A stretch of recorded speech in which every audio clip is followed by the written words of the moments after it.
Welcome back to Peril Pending, where today we're looking at the fallout from Starmer's leaving.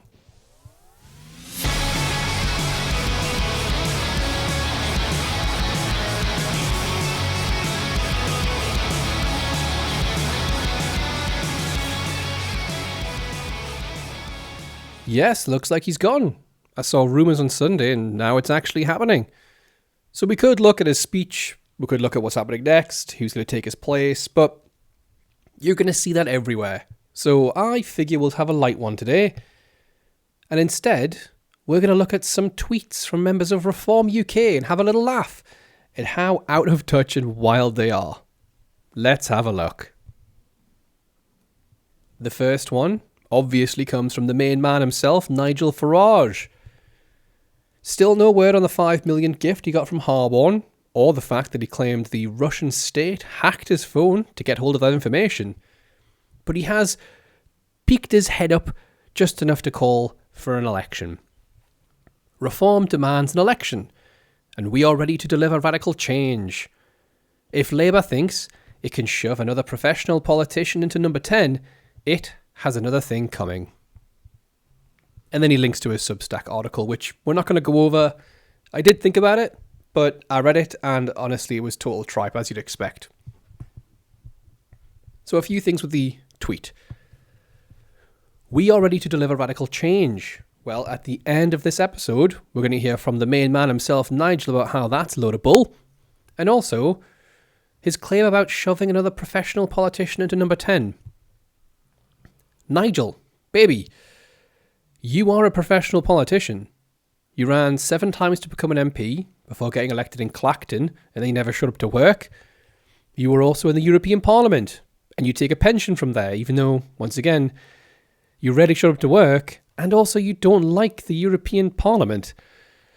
Buddy, you're the poster child for professional politicians, so curious choice of words. Our second tweet is from Layla Cunningham, and she said that Burnham should do what he demanded of the Conservatives. Call a general election to seek a mandate from the British people, not just the Labour Party. Will he dare? And this one is honestly quite a curious one, I say, because, well, first of all, Layla Cunningham didn't say this. It doesn't seem like she said this. For the Tories, obviously. But what I find curious, I say, is that, in full disclosure, I did say that the Tories should do it when they were in charge. But now I don't think Labour should. And before you put anything crazy in the comments, which I do encourage, please go ahead, get involved. People voted for Labour because they wanted to get rid of the Tories. And honestly, I think anybody who was sat in the pilot seat would have got elected in. So, call me biased, maybe I'm just huffing some copium, but I think Labour should definitely hold a leadership contest if there's obviously more than one candidate putting themselves forward, but not a general election.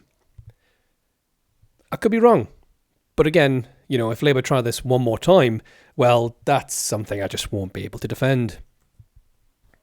Oh yes. The unelected bureaucrat of Reform UK Limited, Zia Youssef, obviously had to speak. Quick tip for the failed Tory Labour Uni Party.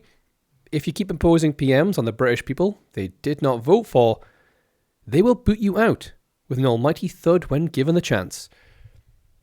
First of all, I don't know what you mean by keep imposing PMs on the British people they did not vote for.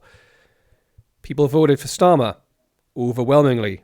Obviously, it was more like getting the Tories out than agreeing necessarily with Starmer, but so far, Labour have imposed 0 PMs on the British public. Second of all, Zia, your party, Reform UK, is chocked to the rafters with Tories, so calling Keri Starmer's party the Tory Labour Uni Party, that's a little odd. And lastly, Zia Youssef, self-proclaimed Shadow Home Secretary, you're unelected. Nobody voted for you. You're not even a director of Reform Limited UK. So it's a bit rich to talk about imposing PMs from the loudest unelected bureaucrat in British politics. Our next one obviously comes from Richard Tice, who keeps it simple. Britain is broken. Britain needs a general election. Britain needs reform. And I do have to agree with him. Britain is broken. Brexit, which was the Brexit Party's little child, broke Britain. And of course, as everyone knows, the Brexit Party became the Reform Party. So yes, thanks Richard. You broke Britain. Britain needs a general election. No, it doesn't. You want one. And again, at the end of this video, we'll see why that's pretty wild. But no, it doesn't. And Britain needs reform. Well, if the last 3 by-elections are anything to go by, you may think it needs reform, but the country doesn't want you. And what collection of tweets from Reform UK will be complete without also having ones from ex-Tories, because that's all Reform UK are. This one's from Zuella Braverman. Britain cannot go on like this. We cannot keep tinkering around the edges of prescribing a different version of the same failed medicine. The country needs real change, not more managed decline. We need a general election. We need a Reform UK government. And we need the radical change Britain desperately needs. That last sentence is not well written at all, especially not from a grown adult in British politics. And the rest of it is just plain old horse shit. Suella, you were part of the last 14 years of Tory rule. And not once during any of that chaos did you call for a general election. So why should one happen now, Suella? Classic Tories, never taking accountability. Matt Goodwin, keeping it even shorter. General election now. Matt Goodwin, of course, being a presenter for GBBs. And that's it. Not an elected official. Tried. Failed massively. And he's also written a shit book. James Orr, this is a new one for me. This fella appears to be an advisor for Farage. And his is the wildest take I could find. Starmer is the 4th Prime Minister Nigel Farage has forced out of office. He won't be the last. Time for a general election, with a link to Nigel Farage's Substack article. This one was wild. Now, comment below if I'm talking mad here, but Starmer is the 4th Prime Minister Nigel Farage has forced out. Nigel Farage hasn't forced any Prime Ministers out, James. This is Trumpian. Zia Youssef, once again. What he lacks in votes, he makes up for in tweets. He always seems to be on the social media. Over the last decade, unelected Prime Ministers have lasted less than 2 years on average. Andy Burnham, if you want to avoid becoming another embarrassing historical footnote, call a general election now. Zia Youssef, once again, elected by nobody. He is an unelected bureaucrat, now demanding that elected officials call elections. Zia, buddy, maybe try and get some of your own votes first. And lastly, of course, we couldn't finish this without Lee Anderson, who keeps it quite simple. We're ready. Bring it on and vote Reform Party UK. Yeah, I mean, the last 3 elections, you tried the same thing, Lee, and it didn't really work. And now we're going to go and hear from the main man himself about how Reform clearly isn't ready. This is a video from The Sun. This is where Nigel Farage kind of exposed himself as having received that 5 million as a gift for Brexit. I think this was last month. But you're about to hear in his own words about how Reform clearly aren't ready.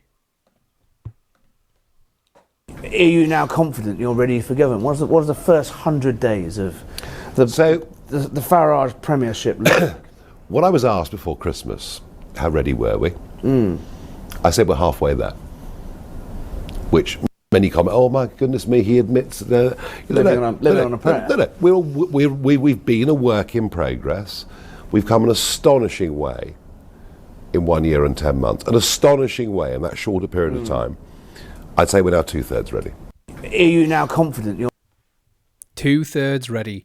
In his own words. So how now is it apparent that they are ready to deliver radical change? Since that interview, Reform have done nothing but lose over and over and over again. But apparently, now they're ready to take on a general election. So what do you think? Let me know down below. Do you think this is Nigel Farage and the Reform Party being serious? Or do you think it's just them just trying to puff their chests out? They know that Andy Burnham, well, they know pretty much any member of the Labour Party isn't going to call a general election. So they can just yell and shout and puff their chests up and say, this is what we would do, this is what we would do. You're only not calling a general election because you're scared of our power.